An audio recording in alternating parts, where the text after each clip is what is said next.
Funding for Yale Cancer Answers is provided by Smilo Cancer Hospital. Welcome to Yale Cancer Answers with Dr. Eric Weiner. Yale Cancer Answers features conversations with oncologists and specialists who are on the forefront of the battle to fight cancer. This week it's a conversation about immune tolerance in tumor biology with Dr. Mark Mamula.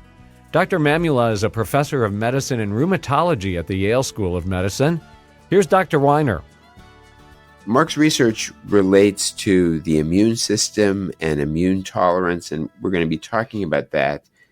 We're also going to be talking about something that's a little bit unique, which is that Dr. Mamula has developed a vaccine to treat cancers in dogs. And he'll tell us a little bit about his experience doing that and some of the work that he has done with dog and dog owners over the past several years, which I personally think is fascinating. So, Mark, thank you for being here. Welcome this evening. Thank you for the invitation to talk about our work, of course, but also about a lot of really important translational programs that are emerging really as new therapies in the treatment of human cancers. Of course. Well, it's be great to have this discussion. So first, though, could you just tell us a little bit about yourself and how you got into this whole field? Oh, absolutely. So I'm an immunologist by training. I've always had, actually, since the early days of high school, even college, had an interest in immune responses and how they control things like evading or taking care of not only infectious diseases, but how they may attack self tissues, so-called autoimmune diseases like lupus, type 1 diabetes. There are many autoimmune diseases that affect human health, multiple sclerosis, of course, myasthenia gravis. So these are all problems that occur in the immune system. And for investigators like myself, it's in learning how these pathways create autoimmune diseases, which has fairly direct implications for also treating cancers. And it's interesting because I'd never really thought about it this way, but of course, cancer is a cell that has evolved. It was originally part of us. It still is part of us. And it evolves and starts doing bad things.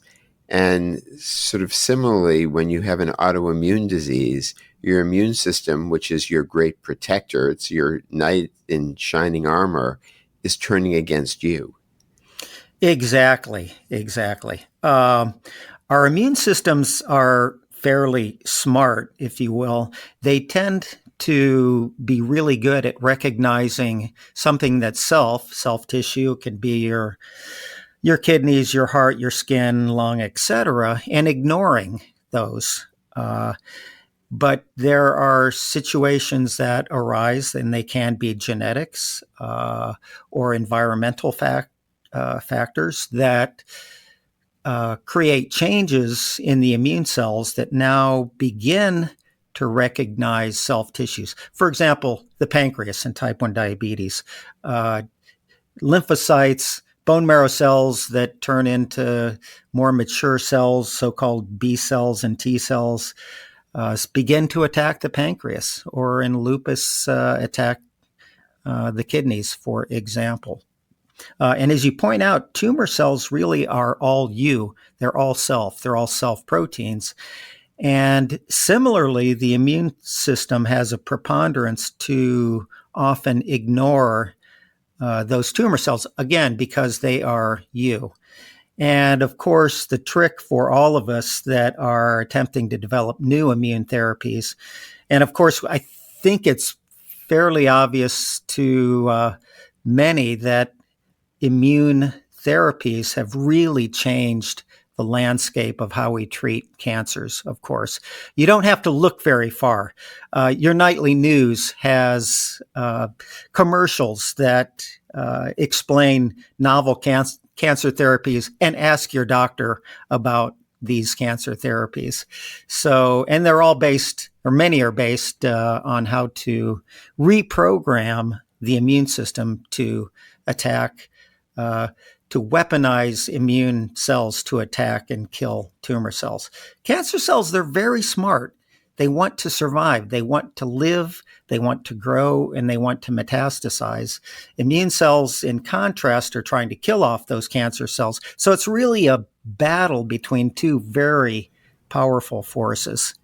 And for years, there was very little progress made in immunotherapy. And in fact, the big question was, can the immune system do anything when it comes to cancer? And lo and behold, this really, I would say, revolution in immunotherapy for cancer over the last 15 years. It is dramatic. Exactly.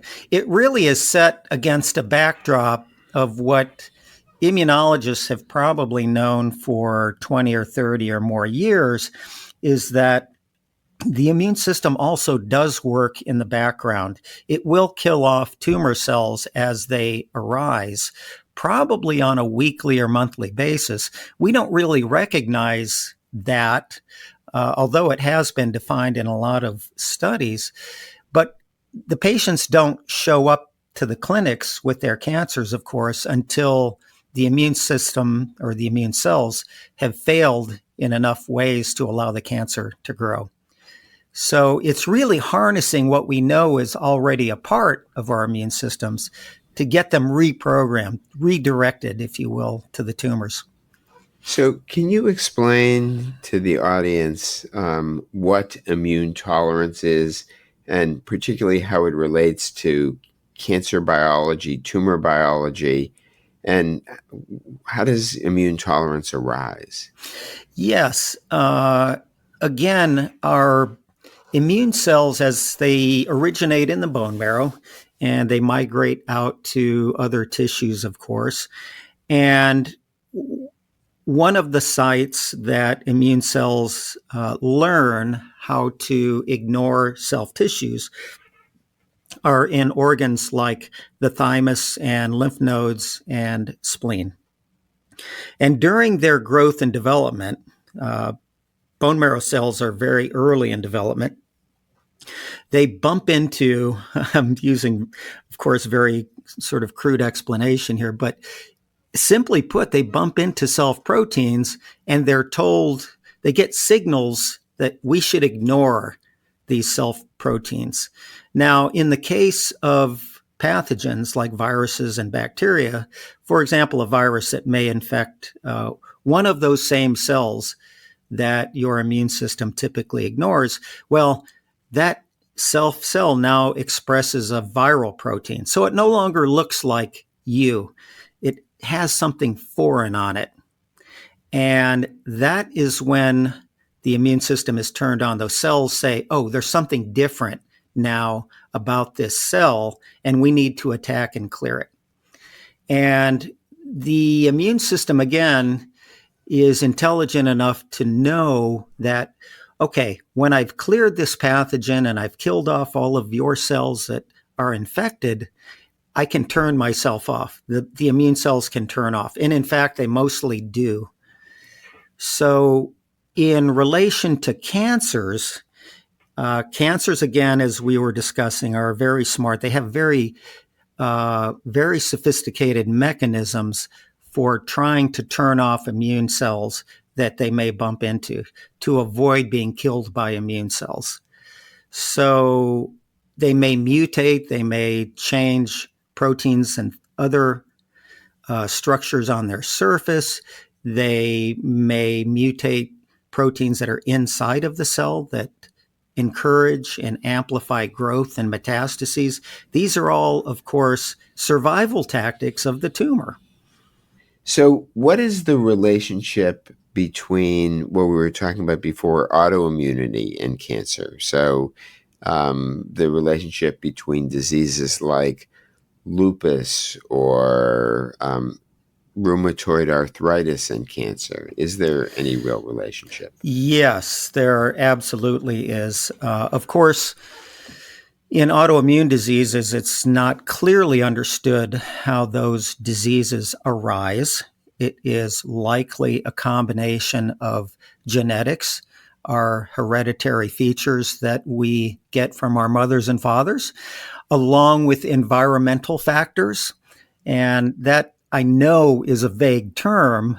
What are environmental factors? Well, it could be chemicals we come in contact with in our environment, could be infections, it could be a number of different compounds. Many of those features and factors that define autoimmune diseases are similarly relevant for the onset and emergence of cancers. How do cancers start? Well, I think we would all agree that cancer cells are basically rogue cells. They may come up by genetics, again, that we inherit from mothers and fathers. We clearly know the importance of breast cancer BRCA genes in the emergence of cancers. There are certainly environmental factors that encourage cancers to grow, chemicals, compounds that are being better defined almost on a monthly basis. And then there are features of the tumor cells themselves, mutations that allow them to survive and grow. And again, the trick for immunologists, just like in treating autoimmune cells, are to turn off cells that are directed at the pancreas in the case of type 1 diabetes, or perhaps the kidneys and lupus. We want to manipulate the immune system to stop killing the pancreatic cells. But those same pathways we want to now turn on, of course, in killing other cells like tumors. So the pathways are identical. An immune response evolves in identical ways, whether it's a pathogen or a tumor. We just need to better learn how to manipulate those pathways. Sure. And in our last roughly 90 seconds before our break, maybe you could just very briefly tell us, when we talk about the immune system, we're often talking about B cells and T cells. And what do these letters mean? A great question. All immune cells originate in the bone marrow. There are different pathways of development. So-called B lymphocytes, I won't go into the long history of how they got their name, but simply put, B lymphocytes make antibody that are typically important in clearing pathogens.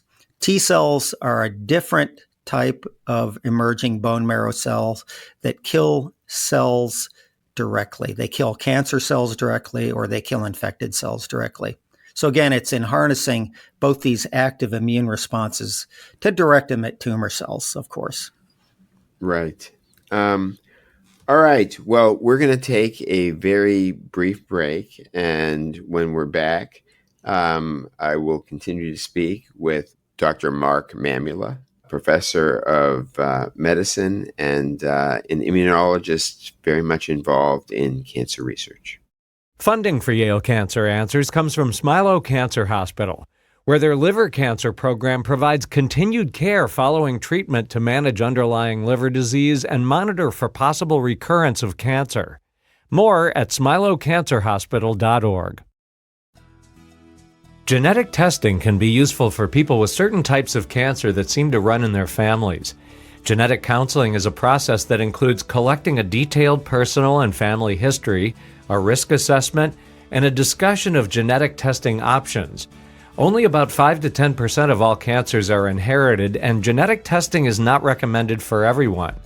Individuals who have a personal and/or family history that includes cancer at unusually early ages, multiple relatives on the same side of the family with the same cancer, more than one diagnosis of cancer in the same individual, rare cancers, or family history of a known altered cancer predisposing gene could be candidates for genetic testing. Resources for genetic counseling and testing are available at federally designated comprehensive cancer centers, such as Yale Cancer Center and its Milo Cancer Hospital. More information is available at yalecancercenter.org. You're listening to Connecticut Public Radio. This is Eric Weiner again with Yale Cancer Answers. I'm joined tonight by Dr. Mark Mamula, professor of medicine and an immunologist. Mark, if we could just talk for a couple of minutes about neoantigens. What are neoantigens and why are they important and how do they stimulate the immune system? Neoantigens, the word simply means new antigen or a new protein that a cell will make or that an immune cell will respond to. And I suppose one real life example are something like chameleons that change color. And this is obviously done to protect themselves from predators, to survive. And the same is really true in the case of tumor cells. They change, they mutate to hide from predators. And in this case, the predator is the immune system, immune cells that try to attack tumor cells. So simply put, a neoantigen is a change in a tumor protein with the intent to hide itself from the immune cell predators. But we can take advantage of this pathway and essentially turn it around to allow immune cells to recognize these neoantigens as foreign and begin to attack these changes that arise in tumor cells over time. So a new field has emerged in using so-called neoantigen therapy, and this will lead to personalized cancer. What does that mean? It means, Eric, for example, we could potentially have the same type of cancer, the same tumor, but the mutations that arise in you will be very different from those mutations that arise in the same tumor in me. And the emergence of very sophisticated laboratory technologies allow us to define the differences in that type of tumor between patients. So we can do personalized neoantigen therapy. We can define the neoantigen that may be important in your cancer or in mine and program T cells in the laboratory to detect and to attack those neoantigens. Or we can create vaccines that encompass or incorporate those neoantigens to allow our own immune systems to evolve to attack tumor cells that hopefully will become foreign to our immune systems.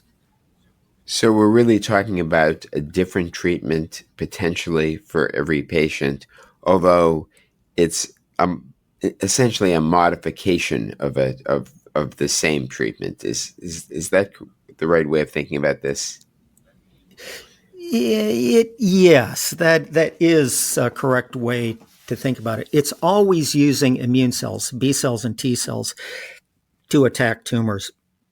It's in trying to keep those B cells and T cells activated to keep them killing tumor cells.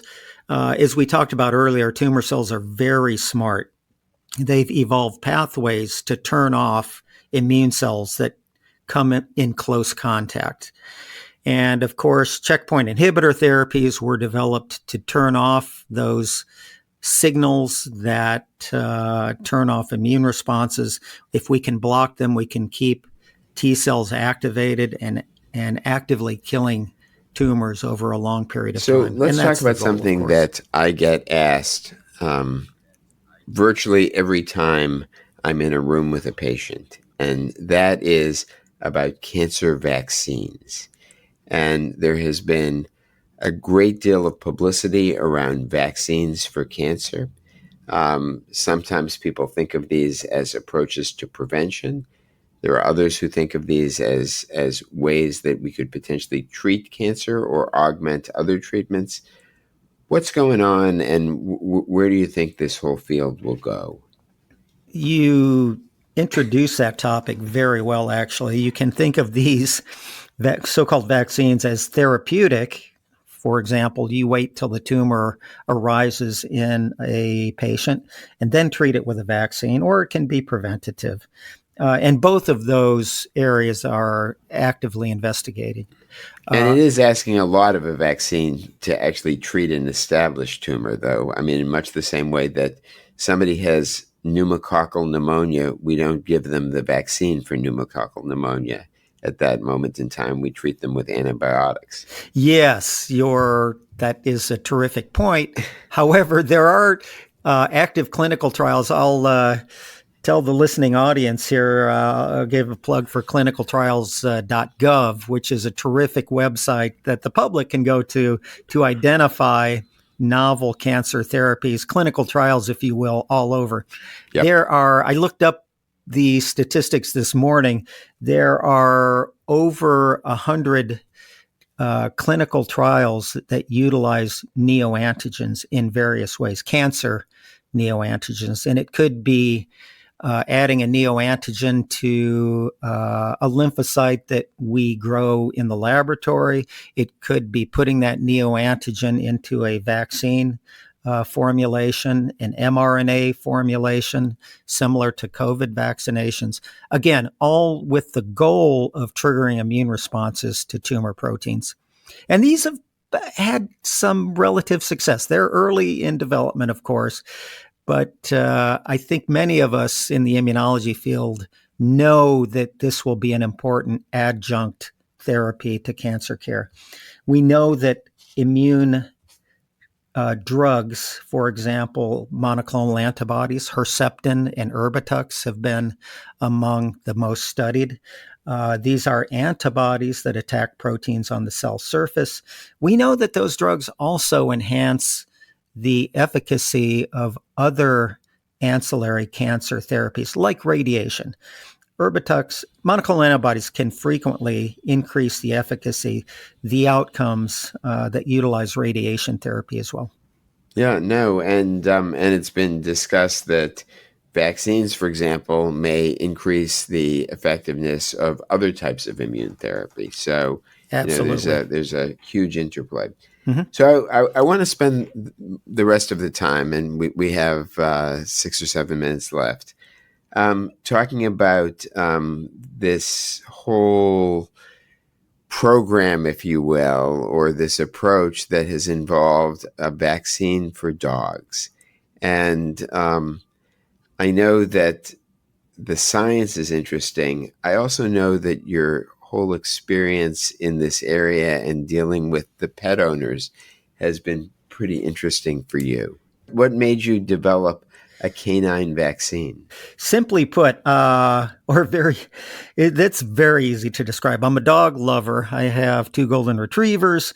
There are 90 million dogs in this country. 60 million households in the U.S. have dogs. Many of us have more than one dog. I'm one of them. 1 in 4 dogs will get a cancer in their lifetime.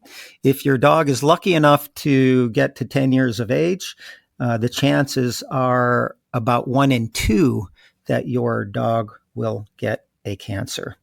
I had one of my own dogs pass away from an inoperable cancer, so I have sort of an emotional tie to this. Now, related to cancer and potentially translational therapies in humans, many new therapies go from the laboratory bench or from mouse models of cancer directly into humans. And there was a saying, it didn't come from me, but mouse get models, humans get disease. How well do mice or mouse models of cancer reflect human disease? And many of us think that it's really can be in some ways a poor indicator of how cancer mechanisms occur in humans. So translation into dogs. Dogs get all of the same cancers that humans do. They get breast and colon cancer. They get melanoma. They get adenocarcinomas. They get non-small cell lung cancers. The pathways, the tumor surface proteins, that dogs get. And these, again, they're spontaneous tumors. They arise over time in dogs, just like humans. And as in humans, they're associated with aging. Exactly. Cells get older, and they're just that much more likely to mutate. Exactly. The defined mutations in humans have also been defined in dogs. I won't give you the long story, but the short story is that we did start in mice, as many cancer investigators that develop therapies do. It was effective in mice. I recruited some patients. Now, these are family dogs that get cancer. We happen to use a clinic here in Connecticut. We had very good early outcomes.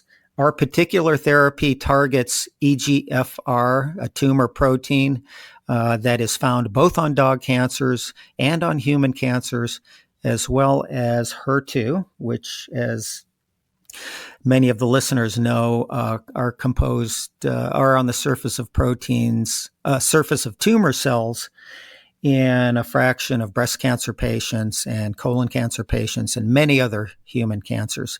And our goal was to trigger or define a neoantigen immunization vaccine therapy that triggers immune responses to these EGFR and HER2 proteins. This resembles the biological activity of human drugs, Herceptin and Erbitux. It's just allowing the immune system to simply make those drugs in the host as opposed in the laboratory. So the outcomes are what are important. Dogs do get different frequencies of cancers. They get significantly more bone cancers, osteosarcoma, for example. However, of course, osteosarcoma remains a problem in human cancers, primarily arises in young patients, teenagers or earlier. They also get colon cancer and breast cancer, slightly less frequency. But what our studies have shown and that we've published and we've now are pursuing active commercialized therapies for treating cancers in our pets is to utilize this EGFR HER2 neoantigen as a therapeutic vaccination. And how have the dogs done? The dogs have done terrific, honestly. I'll tell you, I get emails from dog lovers, dog owners saying, my vet said that, my pup was not going to make it to next month. And they email me 6 months later or a year later and thank me. And we've had some really remarkable clinical outcomes. For example, osteosarcoma, both in dogs and in humans. One of the main problems in treating those cancers are the frequency of metastases, primarily to the lung. And that is responsible for the morbidity and mortality, both in humans and in dogs, are lung metastases. And we have X-ray radiologic evidence that this therapy has actually cleared some lung tumors and stopped growth elsewhere. So we're really excited to see those advances. Dr. Mark Mamula is a professor of medicine and rheumatology at the Yale School of Medicine. If you have questions, the address is canceranswers@yale.edu, and past editions of the program are available in audio and written form at yalecancercenter.org. We hope you'll join us next time to learn more about the fight against cancer. Funding for Yale Cancer Answers is provided by Smilow Cancer Hospital.